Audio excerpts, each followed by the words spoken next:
शुभ दुपार सर्वांना. तर बघा, दुपारच्या मी इथं स्वयंपाकामध्ये करायला लागलेली आहे माठाची भाजी. माठाची म्हणजे एक तांदूळशेचाच प्रकार असते. तांदूळशेची जशी भाजी असती ना तशीच थोडीशी मोठी असते, त्याला माठाची भाजी म्हणतात.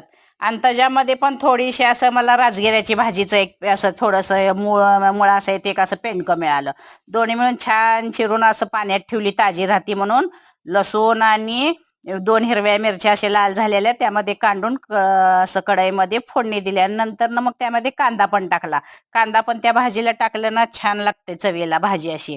म्हणलं हळद टाकावी का नको, म्हणलं नंतर म्हणले नको हळद टाकायला. म्हणलं कसं हळद टाकली ना हिरव्या भाजीचा कलर बदलतो, म्हणून मी म्हणलं राहू दे असं पांढरा कांदा तर पांढरा कांदा म्हणून मी नंतर कांदा छान असं तळून दिलं ना. मग कांदा आपला छान तळला की मग त्यामध्ये भाजी टाकली फोडणीला.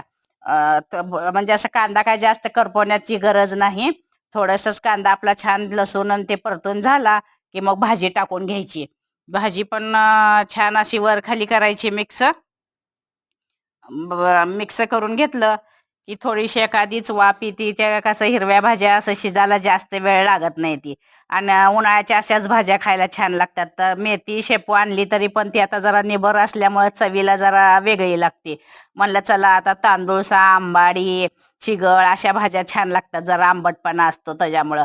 मग म्हणलं चला आज आपण माठाचीच भाजी करावी म्हणून माठ आणि राजगिरा मिक्स मी अशी भाजी केलेली आहे. मग त्या भाजी छान अशी मी त्यामध्ये कांद्यामध्ये टाकून परतून घेतले आणि नंतर मग छान अशी एक वाफ येऊ दिली.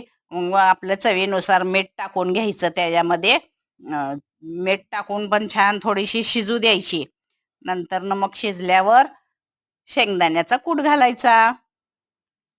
शेंगदाण्याचा कूट पण कसा घालायचा, थोडासा असा मोठा मोठा घालायचा, जास्त पण असं ते म्हणतात ना मिक्सरमधनं पिटाळ पिटाळ तसा नाही घालायचा. थोडासा असं मोठा मोठा शेंगदाण्याचा कूट घालायचा आणि हलवून वर खाली करून ही भाजी छान अशी भाकरीसोबत खायला घ्यायची. भाकरीसोबत घ्या, चपाती पण भाकरीसोबत घेतली तर छान लागते. आवडल्या चॅनलला सबस्क्राईब करा.